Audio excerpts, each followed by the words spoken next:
stinks. Sensitive child.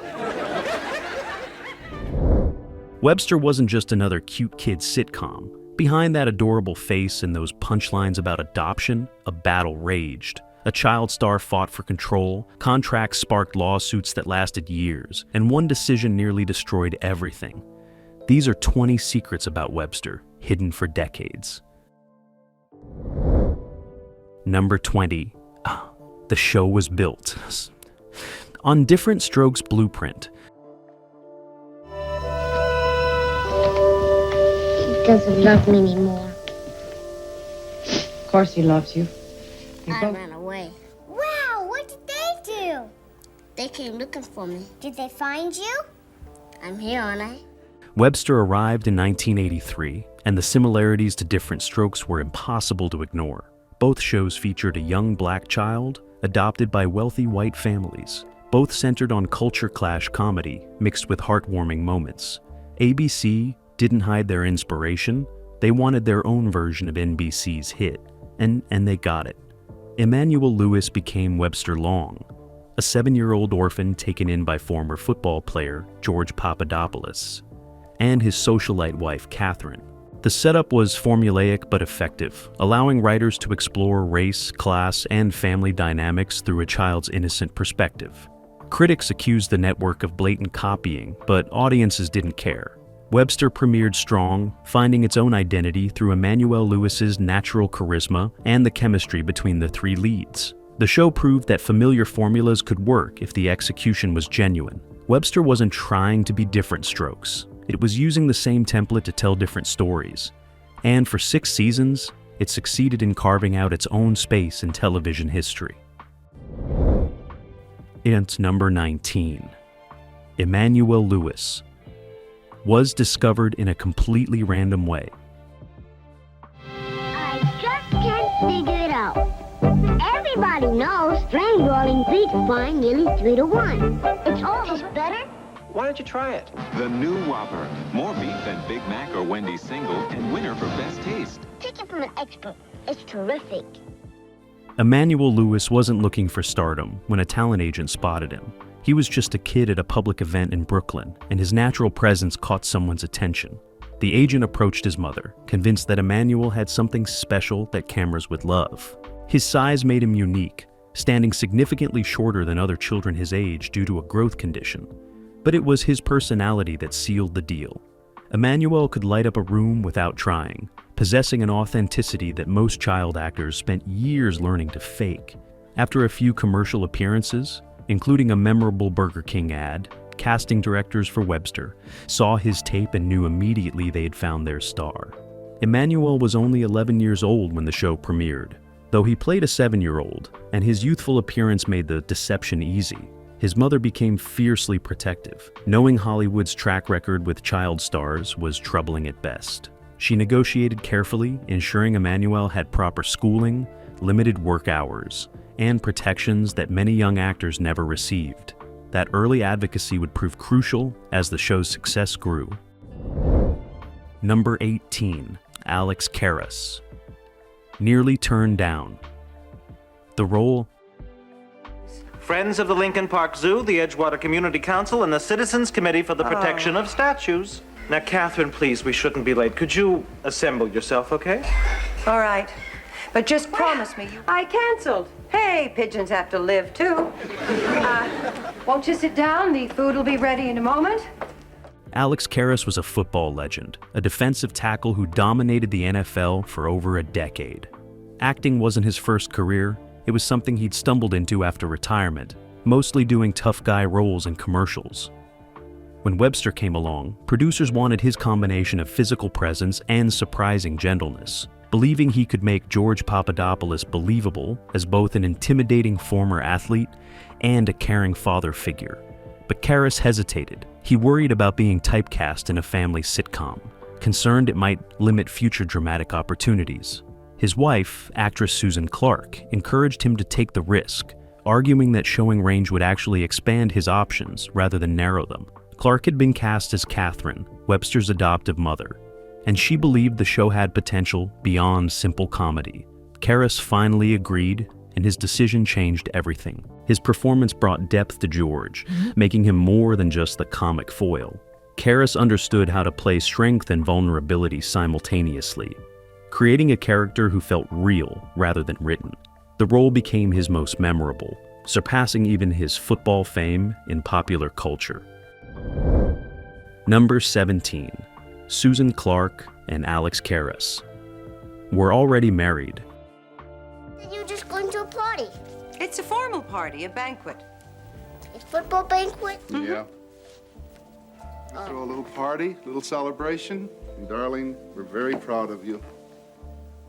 Oh, I'm speechless. The chemistry between George and Catherine Papadopoulos wasn't acting.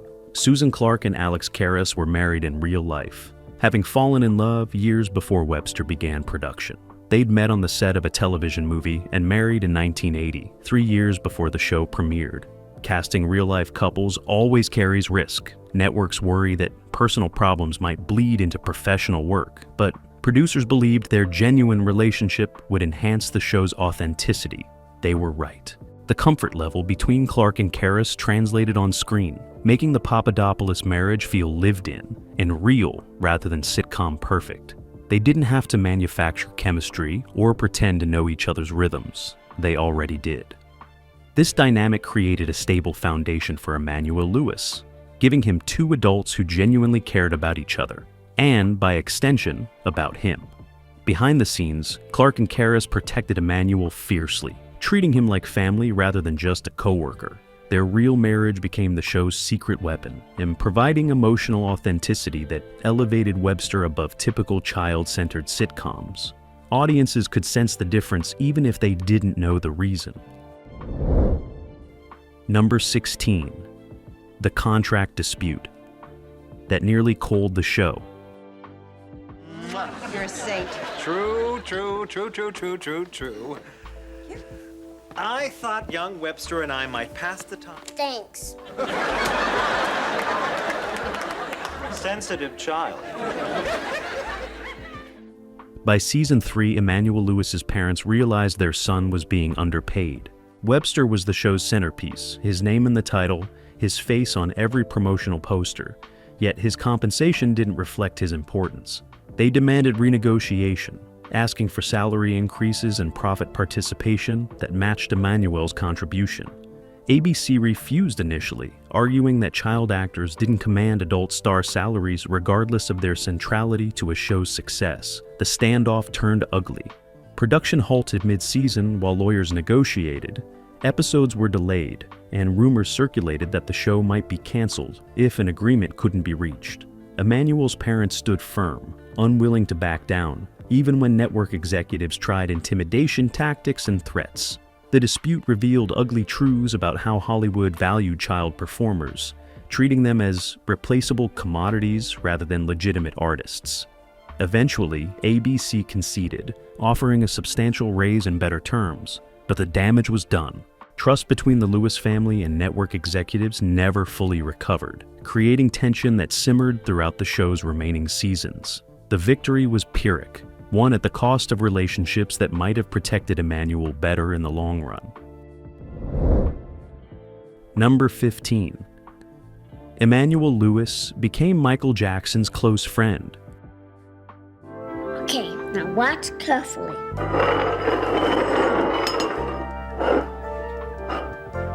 Which Can't one? control them.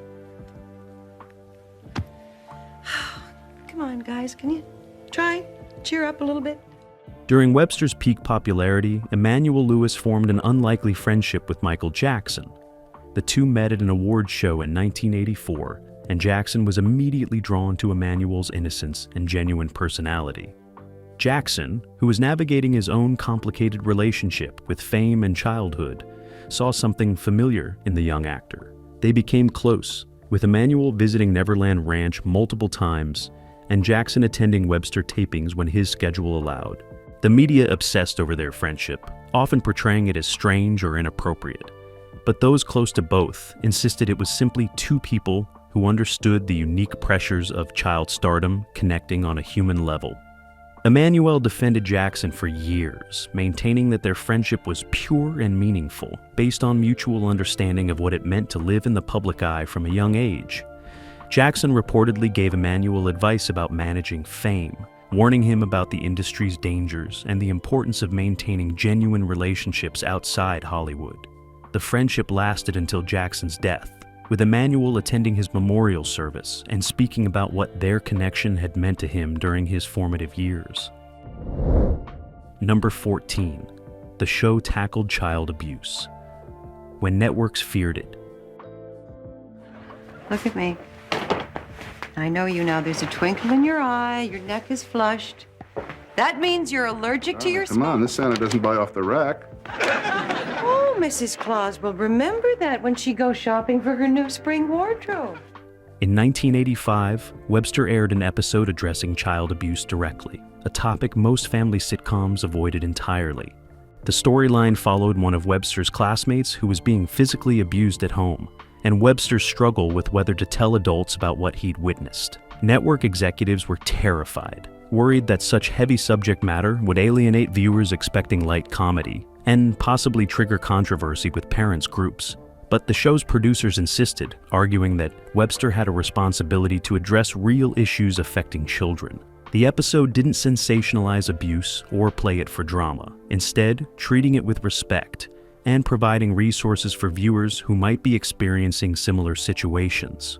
Phone numbers for child abuse hotlines appeared at the episode's end, and the network received thousands of calls from children, parents, and teachers thanking them for opening up the conversation.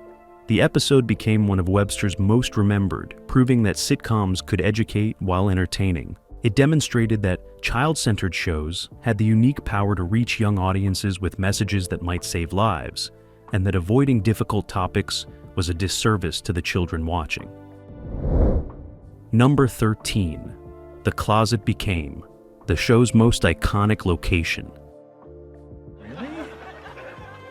Oh, yeah. Step right up, let me guess your weight. If I don't come within... Well, hello, sports fans. Hi, George. How's work today? Oh, just the usual thing, writing. Webster's secret hideout, a converted closet decorated with posters and personal treasures, became as famous as the character himself. The closet represented Webster's private space, the one place in the Papadopoulos home that was entirely his own. Producers initially included it as a simple set piece, but it evolved into something more significant, symbolizing Webster's need for independence and identity within his adoptive family. Episodes frequently featured scenes with Webster retreating to his closet to think, plan, or just be alone, and audiences connected with that universal childhood desire for a personal sanctuary.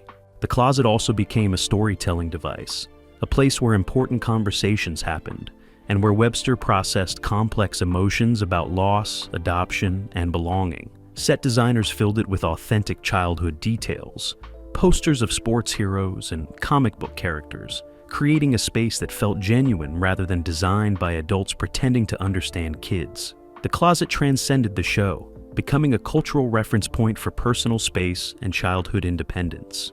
Decades later, fans still remember Webster's closet more vividly than many entire episodes, proving that sometimes the smallest details leave the biggest impact. Number 12. The show struggled with Emmanuel Lewis's growth. Roar. If you want to take a left, go on sale tomorrow morning. You really gonna do that for me? Here we roll.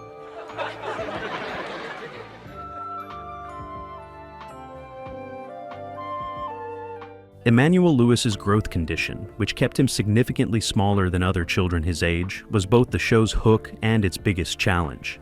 Initially, producers leaned into the contrast, making jokes about Webster's size and creating physical comedy around it. But as seasons progressed, the issue became more complicated. Emmanuel wasn't growing at the rate a typical child would, and the show's timeline didn't match reality. Webster was supposedly aging year by year, but Emmanuel's appearance remained largely unchanged, creating a disconnect that became harder to ignore. Writers struggled to address this honestly, without making Emmanuel's condition the constant focus of storylines. They tried various approaches, having Webster express frustration about being smaller than his peers, but always pulling back from truly examining what that meant. The show wanted to normalize Emmanuel's size while simultaneously using it for comedy, a balance that never quite worked. Behind the scenes, Emmanuel dealt with the pressure of embodying a character whose physical reality diverged from his own increasingly with each season. The show's inability to fully address this disconnect remains one of its most significant failures, a missed opportunity to explore disability and difference with the same honesty it brought to other topics. Number 11. The supporting cast. Changed. Constantly. And then at least they went on to say the movie also featured a cameo by Chicago's own George Papadopoulos. I'm just fixing a snack. Grape leaves and pita. You want some? No, it's okay. What's the matter, Webb? Shirley. Webster burned through supporting cast members at an alarming rate. Characters would appear for a season or two, then vanish without explanation, replaced by new neighbors, friends, or relatives who'd served similar functions before also disappearing. The instability suggested behind-the-scenes chaos, creative disagreements about the show's direction, or simple inability to develop compelling supporting characters beyond the central trio. Some actors left voluntarily, frustrated by limited material or better opportunities elsewhere. Others were written out when their characters failed to connect with audiences or generate strong storylines. The constant turnover created continuity problems, with viewers never quite knowing who mattered in Webster's world beyond George, Catherine, and Webster himself. This instability also hurt the show's ability to build long-term storylines, since any character development had to focus on the leads who weren't going anywhere. Supporting characters became interchangeable, serving plot functions rather than existing as fully realized people. The revolving door of cast members reflected a show that never quite figured out its identity beyond the central family dynamic, struggling to expand its world in meaningful ways that would sustain interest across multiple seasons. Number 10.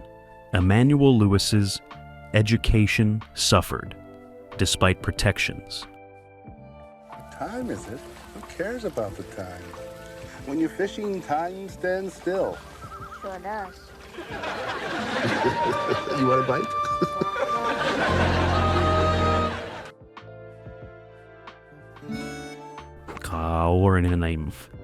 Despite his mother's early advocacy and legal protections requiring on-set schooling, Emmanuel Lewis's education was compromised by Webster's demands. Child actors were legally entitled to 3 hours of daily education, but the quality and consistency of that education varied wildly. On good days, Emmanuel worked with qualified teachers who provided genuine instruction. On difficult production days, education became an afterthought, a legal box to check rather than a priority. Emmanuel fell behind in subjects requiring sustained attention, particularly mathematics and science, where concepts built on previous knowledge. His social development also suffered, with limited interaction with children outside the industry who weren't impressed by his fame or trying to use him for access. Years later, Emmanuel spoke about the gaps in his education, acknowledging that Hollywood's child labor laws protected against abuse, but couldn't ensure the quality education necessary for life after fame. He'd gained professional experience and financial security, but lost formative years that couldn't be recaptured. The trade-off haunted him into adulthood, leaving him wondering what he might have become with normal childhood experiences and consistent quality education. Webster made him famous and wealthy, but it cost him pieces of development that money couldn't buy back. Number 9. The show's cancellation was announced, then reversed. Oh, George, can you believe it? I got Bernie the Bass. Is that exciting? Can you believe it, can you? No. 0. Fish 1. But we're fine. Good, good.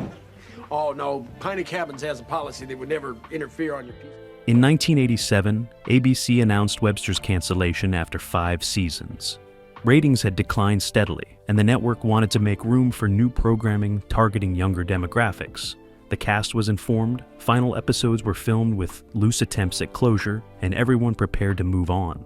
Then something unexpected happened. Syndication numbers proved Webster was incredibly valuable in reruns, with local stations paying premium rates for broadcast rights. ABC reconsidered, realizing they were abandoning a property that still generated significant revenue even if primetime ratings had softened. The network reversed course, renewing Webster for a sixth season with reduced episode orders and a smaller budget. The reversal created chaos. Sets had been dismantled, contracts had expired, and some crew members had moved to other projects. Reassembling everything required negotiation and compromise, with everyone taking pay cuts to make the economics work. The sixth season felt different, cheaper production values and rushed storylines reflecting the reduced resources. But it existed at all only because syndication proved Webster's enduring appeal beyond traditional ratings metrics. The show limped to an actual ending in 1989, this time for real, finally allowed to close a story that had been interrupted, then awkwardly resumed. Number 8. Emmanuel Lewis struggled with post-show identity. Well, not really. I took an extended leave of absence. Wow. I wonder if I can do that at school. You already do. It's called summer. Buy one banana boat, get one free at Bozo's Ice Cream Palace. You don't have to go there.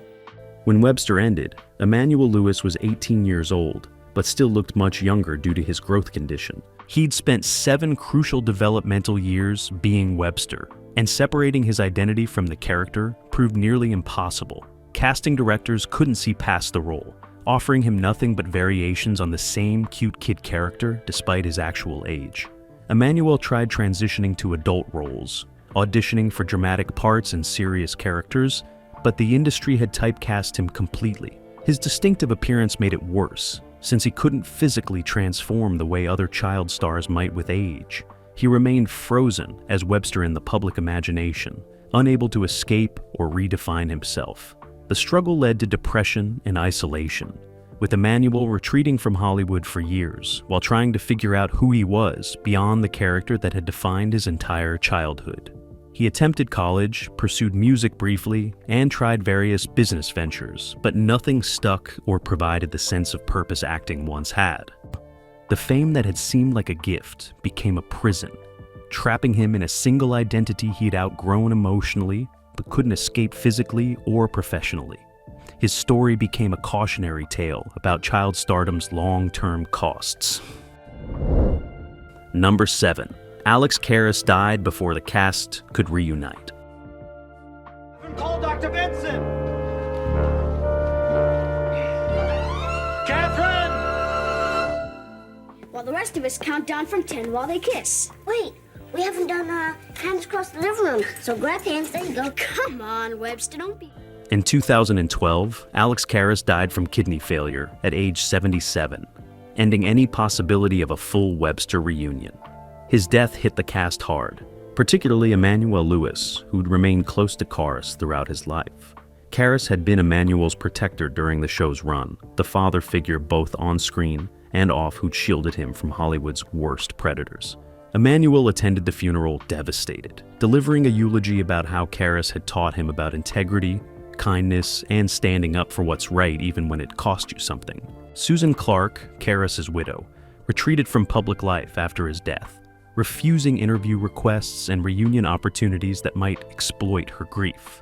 The cast had discussed a reunion special for years, but scheduling and interest never aligned properly, and everyone assumed they had more time. Karras' death made that impossible, leaving the Webster story permanently incomplete. There would be no nostalgic reunion show, no chance for the cast to reflect together on what they'd created and survived. The finality forced everyone to confront how fleeting those connections were, how the show that had consumed years of their lives now existed only in memory and old recordings. Number 6. The show's merchandise empire exploited Emmanuel's image. My glove has got calluses.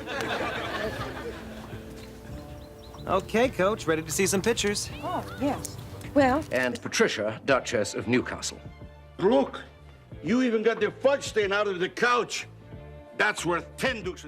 Webster generated millions in merchandise, from lunchboxes to dolls to clothing lines, almost all featuring Emmanuel Lewis's face and likeness.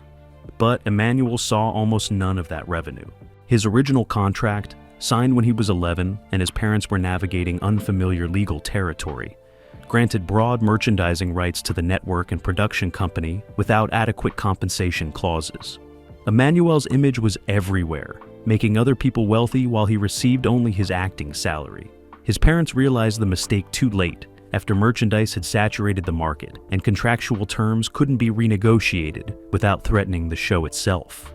The situation became more painful as Emmanuel grew older and understood how thoroughly his childhood image had been commercialized without his benefit. He'd see Webster dolls in stores, his face on products he'd never approved or even knew existed, and feel powerless to stop it. The exploitation wasn't malicious necessarily, just standard industry practice taking advantage of inexperienced families who didn't know what rights to protect. But that didn't make it less damaging or less indicative of how Hollywood treated child stars as profitable commodities rather than young people deserving protection and fair compensation for their work and image. Number 5. Emmanuel Lewis's mother became overprotective. To his detriment, The right to do, would you? I really want to pitch. I know that you're very disappointed and that you feel badly, and I do. You tried to floss me. Well, I love it. When can I move in? Emmanuel's mother, Margaret, started as his greatest advocate, fighting for fair treatment and protecting him from industry predators. But as the show's success grew, her protectiveness morphed into something more damaging. She began controlling every aspect of Emmanuel's life, screening his friendships, monitoring his activities obsessively, and isolating him from normal childhood experiences she deemed too risky. Her intentions were protective, but the execution was suffocating. Emmanuel had almost no friends outside the industry, no privacy, no chance to make mistakes and learn from them like typical teenagers. Margaret accompanied him everywhere, even to auditions and meetings where her presence wasn't necessary or welcome, her constant hovering making him appear immature and unable to function independently. As Emmanuel entered his late teens, the dynamic became toxic, with him desperate for independence and terrified of losing control over the son who'd been her entire identity for nearly a decade. Their relationship deteriorated into resentment and conflict, with Emmanuel eventually distancing himself from his mother for years while trying to establish his own adult identity. The tragedy was that Margaret's early advocacy had been crucial and necessary, but she couldn't adjust as Emmanuel matured, couldn't transition from protector to supporter, ultimately damaging the very person she'd fought so hard to protect. Number 4. The show avoided real conversations about race.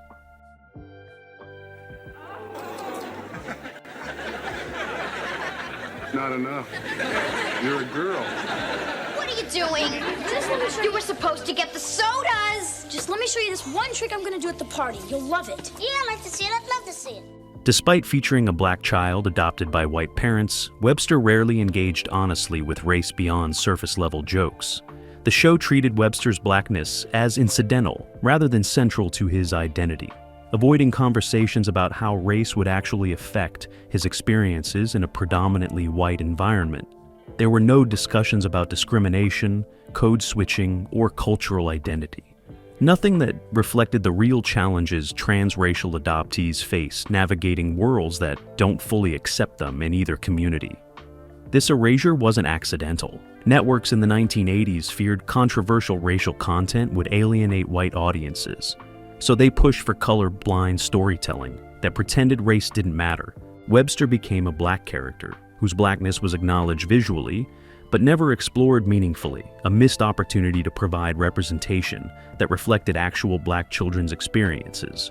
The few episodes that did touch on race did so clumsily, usually featuring obvious racist villains who were condemned and dismissed, rather than examining systemic issues or internalized biases. This failure to engage authentically with race made Webster feel hollow despite its premise, a show that wanted credit for diverse casting without doing the work of diverse storytelling. It reflected an era of television that valued comfort over truth, choosing not to challenge audiences when challenge was exactly what was needed.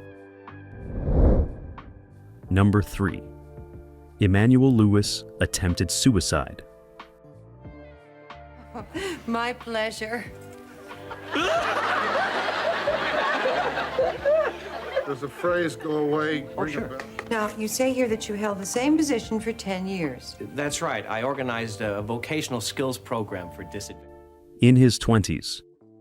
In his mid-20s, struggling with depression, identity issues, and the inability to launch an adult career, Emmanuel Lewis attempted Essayside. The attempt wasn't widely reported at the time, kept quiet by family and friends who feared media exploitation of his crisis.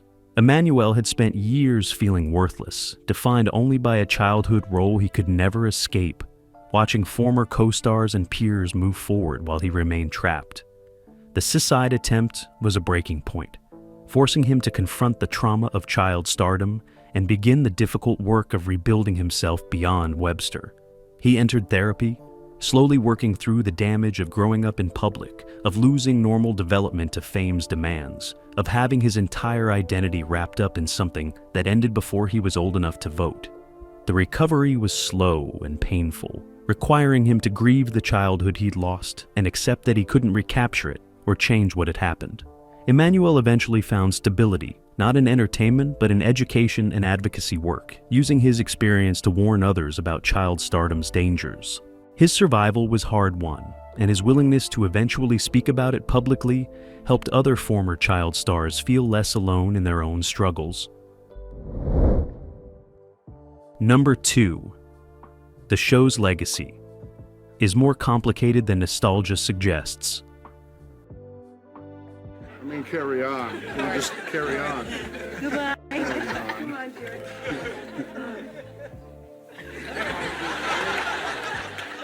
Like in the movies, when people get mushy, why do they put that stuff in anyway? So you can get your popcorn. Webster is remembered fondly by many of those who grew up watching it, and for some, it remains a warm, nostalgic touchstone of childhood television. The bright colors, the quirky humor, and the lovable antics of a small, witty boy living with his adoptive family left a lasting impression on audiences. However, that nostalgia often obscures some of the more problematic elements of the show and the real damage it caused its young star, Emmanuel Lewis. While viewers laughed at his charm and clever comebacks, the show frequently exploited his distinctive appearance as a source of comedy. Instead of engaging with the complexities of his life as a child navigating a world of adults, the series often used his physical differences to provoke easy laughs, creating a pattern of humor that relied more on visual novelty than meaningful character development. Beyond the exploitation of his appearance, Webster avoided meaningful engagement with the serious social issues that its premise had the potential to explore. The adoption storyline could have been an opportunity to examine foster care, loss, identity, and the struggle for belonging with nuance and depth. Instead, the show often settled for surface-level sweetness, feel-good resolutions, and jokes that rarely challenged viewers or confronted the emotional realities of adoption. Issues such as discrimination, emotional neglect, or the challenges faced by children in unconventional family structures were rarely addressed, leaving the narrative emotionally shallow in ways that modern audiences might recognize as problematic. Behind the scenes, the show generated millions of dollars for networks, advertisers, and production companies while leaving Emmanuel Lewis unprepared for life after fame. Despite his popularity, he was not given the guidance, financial planning, or educational support necessary to navigate the unique challenges of child stardom. The show created the illusion of stability and success for its viewers while failing to provide the same safety and preparation for its central performer. This is not an experience unique to Webster. Many child-centered sitcoms of that era, from different networks and production teams, share similar failings. Young actors were routinely treated as assets whose labor could be commodified for profit while their personal development, education, and well-being were secondary concerns. Despite these failings, it is also true that Webster mattered to people. The show offered a character who struggled to belong, who encountered rejection and confusion, and who eventually found acceptance and love. Audiences, especially children who felt out of place or different, could identify with Webster's challenges and triumphs, and for that reason the show held real significance. Its stories of family, loyalty, and resilience resonated deeply, which is why Webster is remembered with warmth today. However, it is important to recognize that while the show brought joy and comfort to viewers, it also exemplified a television industry that often consumed children for profit without adequate concern for their humanity, emotional growth, or long-term futures. Both truths exist simultaneously. Webster was a beloved cultural artifact that provided entertainment and identification for young audiences, but it also represents the systemic exploitation and neglect of child performers that characterized much of television at the time. A more critical examination of its legacy, one that goes beyond simple nostalgia, reveals the complexities behind the laughter and reminds us of the real lives affected by a show that, while entertaining, came at a cost to its central star. Recognizing this duality allows us to appreciate what Webster provided audiences, while also understanding the broader historical and cultural context in which it was produced, including the ways in which children were vulnerable to exploitation in an industry that prioritized profit and popularity over the well-being of its youngest stars. Number 1. Emmanuel Lewis finally found peace outside Hollywood. Oh, great. First you encourage him, then you give him the news. You must think I'm all brawn and no brain. There's no time for you to lose. You don't have to be a floozy. After years of struggle, Emmanuel Lewis found something Hollywood never gave him: peace. He walked away from entertainment almost entirely, refusing to participate in the nostalgia industry that wanted to exploit his Webster fame one more time. He earned a degree in theater arts, not to act, but to understand the industry that had shaped his childhood from an academic perspective. He became an advocate for child performers' rights, working with organizations to strengthen protections and ensure young actors received better treatment than he had. Emmanuel rarely gives interviews anymore, and when he does, he's honest about Webster's cost, acknowledging the show gave him opportunities, but took pieces of himself he'll never recover. He's made peace with that trade-off without pretending it was fair or necessary. He maintains relationships with former co-stars who treated him with genuine care, while distancing himself from those who saw him only as a commodity. His current life is quiet, private, and entirely his own, the opposite of the public childhood that defined his first 18 years. Emmanuel Lewis survived child stardom, not unscathed but intact, and that survival is its own kind of victory in an industry littered with former child stars who didn't make it through. Webster looked innocent, but behind those smiles, a child was fighting to survive in an industry that devoured kids for profit. If these secrets changed how you see the show, share this story, because some legacies deserve truth, not just nostalgia.